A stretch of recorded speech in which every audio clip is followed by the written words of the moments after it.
Travel Fan prezentuje film Wileńszczyzna – Wielka Inwokacja. Za sprawą wspólnej, wielowiekowej historii miejsce bliskie sercu zarówno każdemu Polakowi, jak też Litwinowi. Miasto nierozerwalnie związane z dziejami Rzeczpospolitej. Tu działali Adam Mickiewicz i Juliusz Słowacki, Józef Piłsudski oraz Czesław Miłosz. Zapraszam na zwiedzanie Wilna oraz kilku ciekawych perełek ziemi wileńskiej. Trok, Zatrocza, Landwarowa oraz Waki Trockiej. Zatem ruszajmy w podróż na uroczą Wileńszczyznę. Do tych pagórków leśnych, do tych łąk zielonych, do tych pól malowanych zbożem rozmaitym, wyzłacanych pszenicą, posrebrzanych żytem, gdzie bursztynowy świeżop gryka jak śnieg biała, gdzie panieńskim rumieńcem dzięcielina pała, a wszystko to przepasane jakby wstęgą, miedzą zieloną. Na niej z rzadka ciche grusze siedzą. Jedziemy do Wilna. Wygodna dwupasmówka wiedzie nas wprost do centrum miasta. Z racji cofnięcia czasu jesteśmy o godzinę młodsi, silni, zwarci, gotowi na spotkanie z Wilnem.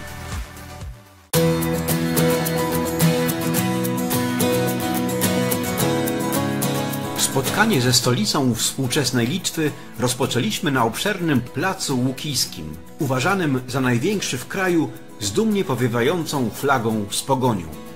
Od północnej strony tło placu stanowi wpisany w zieleń drzew kościół świętego Jakuba i Filipa wraz z klasztorem dominikanów. Z kolei od południa plac styka się z największą ulicą Wilna, prospektem Giedymina. Gdy do roku 1939 miasto należało do Polski, patronem ulicy był Adam Mickiewicz. W pięknie odnowionych, zadbanych kamienicach znajduje się obecnie wiele restauracji, barów, kawiarni, a także mnóstwo markowych sklepów. Tutaj swoje siedziby mają Sejm Litwy, Trybunał Konstytucyjny, liczne instytucje rządowe i kulturalne, przedstawicielstwa firm oraz banki. Na chwilę zatrzymujemy się na placu Winkasa Kudirka, twórcy tekstu oraz muzyki litewskiego hymnu. Stoi on tuż przy budynku litewskiego rządu. Przekształcony częściowo w deptak, główny stołeczny miejski trakt prowadzi nas na utworzony w XIX wieku plac katedralny. Historyczne serce Wilna. Ulokowane są tu klasycystyczna bazylika archikatedralna oraz wolno stojąca dzwonnica. Wieża dzwonnicza to wysoka na 57 metrów, przebudowana w 1530 roku dawna baszta, stanowiąca niegdyś element murów obronnych miasta. W 1989 roku przy dzwonnicy zaczął się długi na 596 km bałtycki łańcuch, który utworzyły setki tysięcy trzymających się za ręce ludzi. Ciągnący się od Wilna przez Rygę po Tallin żywy łańcuch zwiastował zbliżającą się niepodległość wszystkich trzech krajów bałtyckich. Wileńska archikatedra pod wezwaniem świętego Stanisława biskupa i świętego Władysława budowana była z przerwami w latach 1777–1801. Uważa się, że pierwsza katedra powstała tu w miejscu pogańskiej świątyni dla upamiętnienia chrztu władcy Litwy Mendoga w roku 1251, który jednak następnie porzucił chrześcijaństwo. Potwierdzoną w źródłach pisemnych świątynię rozpoczęto budować po 1386 roku, gdy chrzest przyjął książę Jagiełło. W 1387 roku powstało tu biskupstwo wileńskie. W ciągu kolejnych stuleci kościół katedralny uległ licznym przebudowom. Obecny wygląd świątynia zawdzięcza Wawrzyńcowi Gucewiczowi, który całkowicie zrekonstruował zrujnowaną barokową katedrę, nadając charakter monumentalnego gmachu klasycystycznego. Katedra była i nadal pozostaje miejscem wydarzeń historycznych oraz dumy narodowej. Tu uroczyście wznoszono na tron wielkich książąt litewskich. W krypcie pod kaplicą pochowani zostali król Aleksander Jagiellończyk, królowa Barbara Radziwiłłówna, a także serce króla Władysława IV. Prawdopodobnie tu, potajemnie w 1547 roku odbył się ślub Zygmunta Augusta z Barbarą Radziwiłłówną. W sąsiedztwie katedry ujrzeć możemy wykonany z brązu pomnik wielkiego księcia Giedymina. Wileńskie Stare Miasto często i chętnie odwiedzane jest przez turystów. Pełno jest tu ciekawych miejsc. Jednym z nich jest plac Szymona Dowkąta. Otaczają go majestatyczne budowle z przełomu XVIII i XIX wieku, stanowiące dawne domy szlachciców oraz obecny pałac prezydencki. Od XVI wieku mieściła się tu rezydencja biskupów wileńskich. W XVIII stuleciu, kiedy to okupowana Litwa włączona została w skład Imperium Rosyjskiego, pałac zamieniono na rezydencję generał-gubernatora Wilna. Obecnie pałac pełni funkcję oficjalnej rezydencji prezydenta Litwy. Tuż obok podziwiać możemy budynki Uniwersytetu Wileńskiego, jednego z najstarszych uczelni w Europie Wschodniej. Założony został w 1579 roku przez króla Stefana Batorego, w czasach II Rzeczpospolitej noszący jego imię. Naszą uwagę skupiają zdobne drzwi do uniwersyteckiej biblioteki. Warto dodać, że kontynuatorem polskiej działalności Uniwersytetu Batorego jest toruński Uniwersytet Mikołaja Kopernika, do którego po wojnie przeniosło się wielu wileńskich profesorów. Mijamy budynek Kancelarii Prezydenta, a następnie docieramy na sąsiadujący z nim renesansowy dziedziniec dawnego alumnatu, który kryje przejście na punkt widokowy, skąd podziwiać można zaplecze Pałacu Prezydenckiego. Wśród malowniczych wileńskich uliczek oraz zaułków wyłania się późnobarokowy Pałac Paców z przełomu XVII i XVIII wieku. Od września 2018 roku budynek jest siedzibą ambasady Rzeczpospolitej Polskiej, a także Instytutu Polskiego. Mijamy wywodzący się z XV wieku z XVIII-wieczną barokową fasadą kościół Świętych Janów, chrzciciela oraz apostoła i ewangelisty, z przyległą 68-metrową dzwonnicą. Wchodzimy na ulicę Zamkową, uważaną za najstarszą i najpiękniejszą ulicę Wilna. Zachowała ona architekturę dawnego miasta z różnych jego okresów. Wchodząc w jedną z pobliskich bram, docieramy na podwórze, gdzie na jednej z kamienic znajdujemy tablicę upamiętniającą mieszkającego tu niegdyś Juliusza Słowackiego. Idąc w kierunku kolejnych atrakcji, przy mijanym sklepie z bursztynem odnajdujemy dawne urządzenie do jego wydobywania z dna morza. Mijając mury klasztoru Bernardynek mieszczącego kościół świętego Michała, docieramy pod ceglany kościół świętej Anny, wybudowany w stylu późnego gotyku gdańskiego. Powstał na przełomie XV i XVI wieku z fundacji wielkiego księcia litewskiego i późniejszego króla polskiego Aleksandra Jagiellończyka. Świątynia posiada efektowną, koronkową fasadę dekorowaną 33 rodzajami ceglanych kształtek. Na placu przy kościele znajduje się 4,5-metrowy granitowy pomnik Adama Mickiewicza. Pomysł, aby w taki sposób uhonorować czas pobytu wieszcza w Wilnie, powstał w 1925 roku. Jednak w wyniku przedłużających się problemów, między innymi lokalizacyjnych, II Rzeczpospolita już jego nie doczekała. W 1996 roku dookoła pomnika umieszczono granitowe płyty ze scenami z Dziadów, z przedwojennego, niedokończonego pomnika dłuta Henryka Kuny. Docieramy nad osławioną w mickiewiczowskich dziełach rzekę Wilejkę. Leniwie płynąca tworzy tu osobliwy zaułek artystów. Utworzona tu samoistna Republika Zarzecze przypomina zwiedzanie Muzeum Sztuki Współczesnej pod gołym niebem. My raptem liznęliśmy tylko jej małej części. Republika Zarzecza ma też swoją konstytucję, rząd, ministrów i jednoosobową armię. Jeden z punktów konstytucji mówi, że człowiek ma prawo mieszkać obok Wilejki, a Wilejka płynąć obok człowieka. Człowiek ma też prawo umrzeć, lecz nie jest to jego obowiązkiem.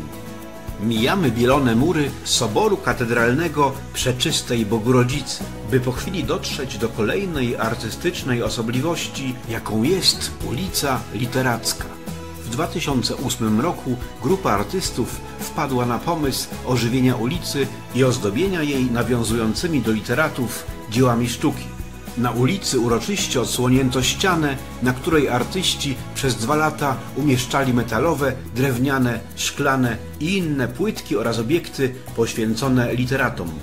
Obecna nazwa ulicy pojawiła się dopiero w XIX wieku, ze względu na licznie tu działające drukarnie i księgarnie. Jako że jesteśmy w dzielnicy artystycznej Bohemy, w trakcie naszego spaceru po mieście trafiamy przypadkiem na koncert grającego folk białoruskiego zespołu Irdorad, który za swoje nieposłuszeństwo wobec reżimu nie jest mile widziany w swojej ojczyźnie. Ponownie docieramy pod gmach polskiej ambasady, tym razem od zaplecza. Powiewająca tu polska flaga jest jednym z nielicznych polskich akcentów w tym mieście, tak ważnym sercom wielu pokoleń Polaków. Idziemy ulicą Dominikańską. Tuż obok rokokowego kościoła Świętego Ducha odnajdujemy włączony w ciąg kamienic niepozorny budynek dawnego kościoła Świętej Trójcy, a obecnie Sanktuarium Miłosierdzia Bożego. Budowla posiada elementy baroku i historyzmu. Właśnie tu znajduje się przeniesiony ze wspomnianego kościoła Świętego Ducha słynny obraz Jezu, ufam Tobie, namalowany w 1934 roku w Wilnie przez Eugeniusza Kazimorowskiego, według osobistych wskazówek mistyczki i wizjonerki siostry Faustyny Kowalskiej. Wileńska Starówka zachwyca swoim urokliwym pięknem. Historyczny obszar Starego Miasta zajmuje teren, który w średniowieczu otoczony był murem obronnym. Uważana jest za największą i najpiękniejszą w Europie Środkowo-Wschodniej. Na obszarze 360 hektarów tworzy ją 70 ulic oraz 1487 budynków. Ze względu na swą unikatową wartość kulturową dla ludzkości w 1994 roku została wpisana na listę Światowego Dziedzictwa Kulturowego UNESCO jako przykład kształtowania się miasta. Centrum Starego Miasta stanowi klasycystyczny ratusz przebudowany w latach 1785–99. Warto dodać, że niegdyś budynek pełnił funkcję teatru, w którym do 1 stycznia 1848 roku odbyła się prapremiera Halki Stanisława Moniuszki. Naszą uwagę przykuwa barokowa bryła kościoła Świętego Kazimierza. Świątynia została wzniesiona w latach 1604–1618 jako dar wotywny po kanonizacji Kazimierza Jagiellończyka. W latach 1624–1630 kaznodzieją i spowiednikiem był tutaj święty Andrzej Bobola. Budowla wzorowana jest na rzymskim kościele Il Gesù. Była to jednak twórcza adaptacja, a nie mechaniczne skopiowanie wzorca. W czasie dominacji sowieckiej mieściło się tu Muzeum Ateizmu, doprowadzając do zatarcia śladów polskości. Pełna uroku ulica Wielka zachwyca pięknem otaczających ją budynków. Jednym z nich jest okazały neobarokowy budynek przedwojennego hotelu Italia, który obecny wygląd zawdzięcza rekonstrukcji z lat 1901–1903, obecnie działający w ramach sieci Radisson. Naszą uwagę zwraca także budynek dawnej apteki pod Łabędziem, należący niegdyś do rodziny Maryli Rodowicz. Wybudowany w stylu historyzmu reprezentacyjny budynek o monumentalnej formie uzupełnionej przez symbolikę i bogactwo detali jest obecnie siedzibą Litewskiej Filharmonii Narodowej. Przyległy doń plac mieści sympatyczną restaurację Etnodwór, serwującą smakowite dania kuchni litewskiej. Rokokowa brama prowadzi nas na dziedziniec unickiego klasztoru bazylianów ze stojącą pośrodku cerkwią Świętej Trójcy.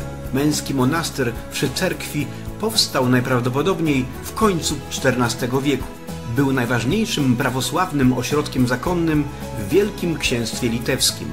W pierwszej połowie XVI wieku Konstanty Ostrogski sfinansował jego całkowitą przebudowę, w tym wzniesienie nowej, murowanej świątyni. Klasztor bazylianów przez prawie 6 miesięcy od jesieni 1823 do wiosny 1824 był miejscem uwięzienia Adama Mickiewicza.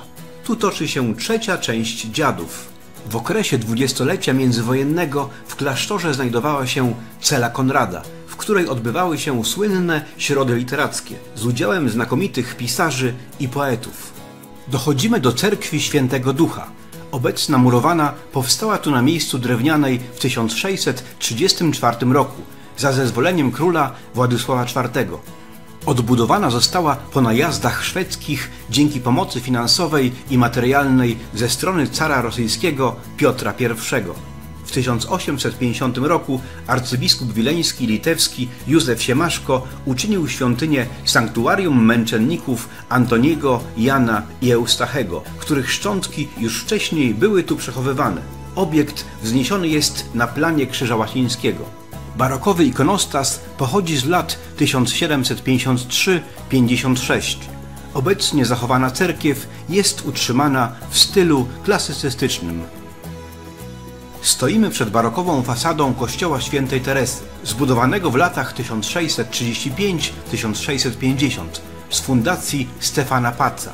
Po śmierci marszałka Józefa Piłsudskiego do czasu pochowania na Rossie przechowywano tu urnę z jego sercem wmurowaną w ścianę we wnętrzu świątyni. Kościół połączony jest z Ostrą Bramą, stąd zwany jest też Ostrobramskim. Jednym z najważniejszych miejsc kojarzących się z Wilnem jest wzniesiona na początku XVI wieku osławiona przez Mickiewicza Ostra Brama. Wzniesiona w stylu gotyckim jest jedyną ocalałą z 5 bram miejskich. Od wewnętrznej strony bramy znajduje się klasycystyczna, wzniesiona w 1829 roku kaplica ostrobramska z obrazem Matki Boskiej Ostrobramskiej, Królowej Korony Polskiej, Matki Boskiej Miłosierdzia. Brama stanowi zamknięcie ulicy Ostrobramskiej. Tabliczka z podwójnym nazewnictwem ulic to chyba jedyny zachowany w Wilnie obraz dobrej woli obecnych włodarzy. Masywna płyta z wołyńskiego granitu z napisem Matka i serce syna uzmysławia nam, że dotarliśmy na wileńską Rossę. Marszałek Piłsudski podarował swe serce w hołdzie poległym obrońcom Wilna, przyczyniającym się, że w niepewnym historycznie okresie, tak jak Lwów, miasto jednak powróciło do macierzy. Cmentarz jest jedną z 4 polskich nekropolii narodowych. Gdy po krótkich walkach wojska polskie wreszcie znalazły się w Wilnie, usuwając z miasta Armię Czerwoną, przyszedł czas oddania hołdu poległym. 24 kwietnia 1919 roku z kościoła Świętego Kazimierza wyruszył kondukt pogrzebowy, odprowadzający poległych na cmentarz bohaterów Wilna. Dla tych, którzy polegli w walkach o miasto, znaleziono miejsce pod murem starego cmentarza na Rossie. W historii mauzoleum na Rossie ważna jest jeszcze jedna data – 18 września 1939 roku, czyli moment wkroczenia Armii Czerwonej do Wilna. W tym czasie stała jeszcze ostatnia warta przy mauzoleum. Według opowiadań ówczesnych mieszkańców Wilna, żołnierze ci, mając szansę ratowania się przez wycofanie na teren neutralnej Litwy, mimo grożącej im śmierci, postanowili pozostać na posterunku. Ostatnia warta, według relacji, zginęła od strzałów karabinu maszynowego jednego z sowieckich czołgów. Należy także pamiętać, że w swoim powstaniu za wolną Polskę nie tylko przelała krew Warszawa, ale także Wilno, oddając swoje życie na ołtarzu ojczyzny w roku 1944 podczas operacji Ostra Brama. Historia cmentarza na Rossie sięga XV wieku. Pierwsza wzmianka o pochówku na tym terenie pochodzi ponoć z 1436 roku, kiedy grzebano tu ofiary morowego powietrza. Jako nekropolia miejska został przejęty w 1801 roku. Zachowane metryki pogrzebowe wskazują, że jako pierwszy na cmentarzu we wspomnianym roku pochowany został burmistrz Wilna Jan Miller. Niedługo potem magistrat uregulował prawne kwestie związane z funkcjonowaniem nekropolii. W 1820 teren cmentarza otoczono murem, a 20 lat później zainicjowano wybudowanie neogotyckiej kaplicy pogrzebowej. Od tego czasu cmentarz uznawano za elitarny. Chowano osoby zasłużone lub stojące wyżej w hierarchii społecznej. Na cmentarzu spoczywają znane postacie polskiej, białoruskiej i litewskiej historii. profesorowie Uniwersytetu Wileńskiego, literaci, działacze społeczni, ludzie kultury i sztuki, lekarze, duchowni, arystokracja, a także znani i szanowani mieszczanie i przemysłowcy. Cmentarz na Rossie to także utrwalone w artystycznej wizji dzieła sztuki kamieniarskiej. W 1969 roku cmentarz został wpisany do rejestru zabytków. Dzięki powstałemu Społecznemu Komitetowi Opieki nad Starą Rossą wiele zabytkowych pomników zostało ocalonych od zniszczenia. Po 1945 i opuszczeniu Wilna przez polskich mieszkańców rozpoczęła się bowiem celowa dewastacja nekropolii w celu umniejszenia polskości miastu oraz regionowi. Z sakrum wracamy na Starówkę. Pełna uroku, tradycji i energii tętni życiem do późnych godzin nocnych. Powracamy na plac katedralny. Na wschód od katedry widzimy zrekonstruowany Zamek Dolny, będący niegdyś siedzibą wielkich książąt litewskich i królów polskich. W XV i XVI wieku oraz w pierwszej połowie wieku XVII zamek był centrum politycznym, dyplomatycznym, administracyjnym i kulturalnym Wielkiego Księstwa Litewskiego. My tymczasem przyspieszamy kroku, aby zdążyć przed zamknięciem jednej z atrakcji. Kierując się ulicą Kościuszki, mijamy monumentalny budynek Narodowej Szkoły Artystycznej. Vis-a-vis widzimy kolejny ciekawy budynek Stowarzyszenia Litewskich Izb Handlowych, Przemysłowych i Rzemieślniczych. Przed nami kościół świętych apostołów Piotra i Pawła.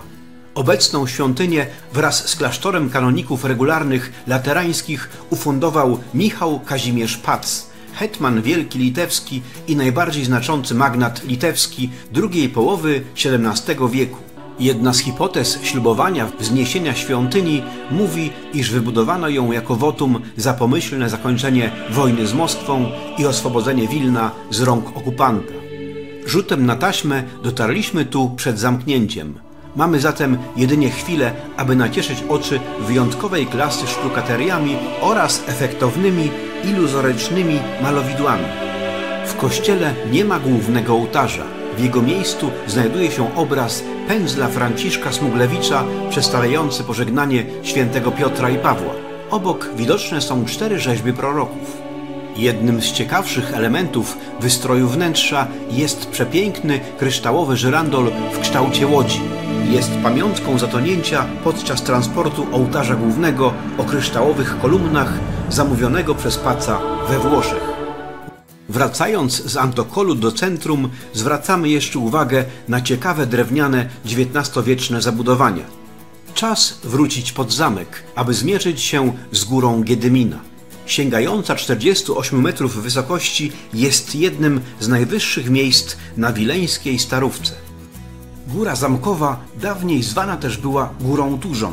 Zgodnie z legendą to ponoć tu, na wzgórzu otoczonym wodami Willi i Wilejki, książę Giedymin upolował wielkiego tura.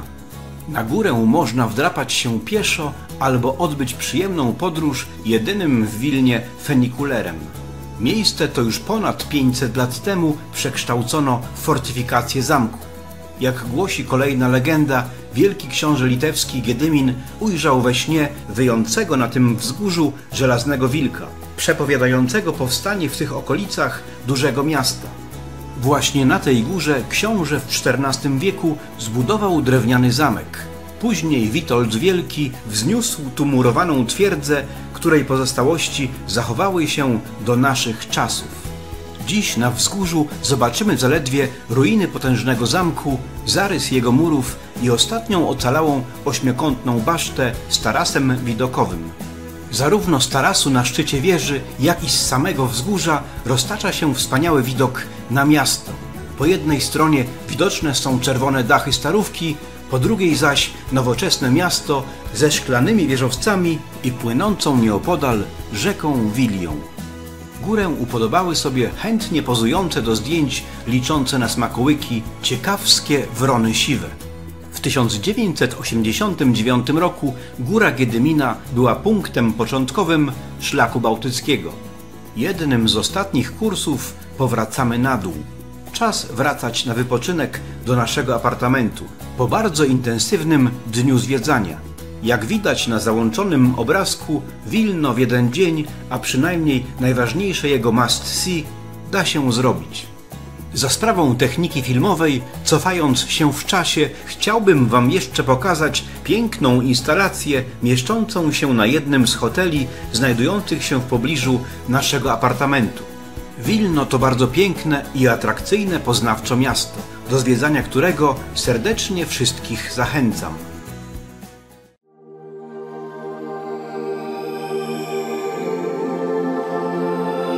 Jesteśmy w Landwarowie. Miejscowość ulokowana jest nad sztucznym jeziorem utworzonym przez sprowadzenie wód z pobliskich jezior trockich.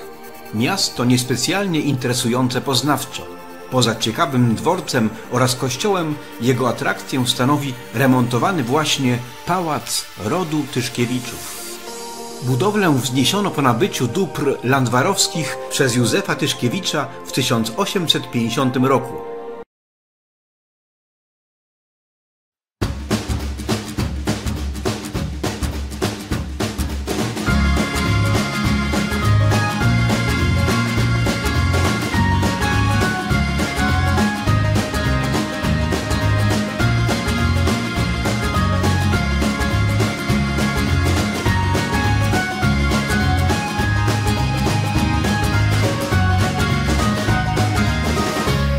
Travel Fan. Poznajmy razem świat. Autopromocja. Poszukiwani patroni. Może to właśnie Ty zechcesz być jednym z nich. Świat jest piękny, a podróże to moja pasja. Dlatego chciałbym się dzielić z Wami moimi podróżniczymi przeżyciami. Nie jestem typem gadającej głowy. Zdecydowanie bardziej wolę nie przed, a zza kamery pokazywać Wam mój świat, tworząc wideoprzewodniki. A wychodzi mi to chyba coraz lepiej. Publikuję filmy, w których wartością nie jest wyłącznie obraz, ale informacje o zwiedzanych miejscach, moje subiektywne wrażenia oraz estetyczne i duchowe doznania. Od kwietnia 2010 roku prowadzę na YouTube autorski kanał travelfan.pl, który z biegiem lat zyskuje coraz większą rzeszę widzów. Jeśli podoba się Tobie, co robię i widzisz w tym potencjał, to zapraszam do wsparcia mojej pracy. Wybierz opcję donate'u, która najbardziej Ci odpowiada. Wszelki, bez wyjątku grosz, z pewnością się przyda i zostanie dobrze wykorzystany. Z każdym z poszczególnych wariantów patronate'u wiążą się dla Ciebie różne przywileje. Im wyższy donate, tym oczywiście jest ich więcej. Zostań moim patronem. Z góry dziękuję za wszelkie wsparcie.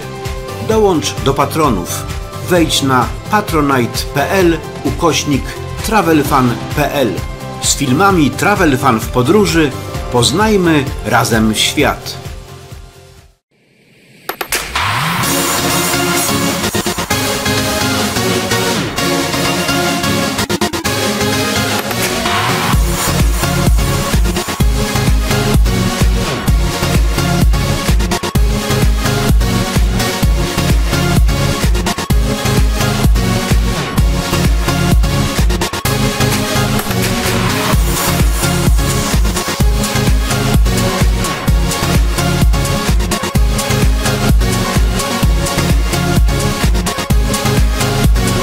Poznaj piękno tego świata i żyjących w nim ludzi.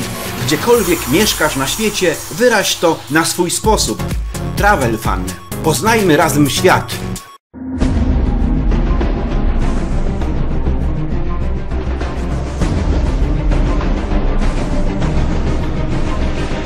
Z podróżniczym pozdrowieniem, Rafał Maza. All rights reserved by Travel Fan.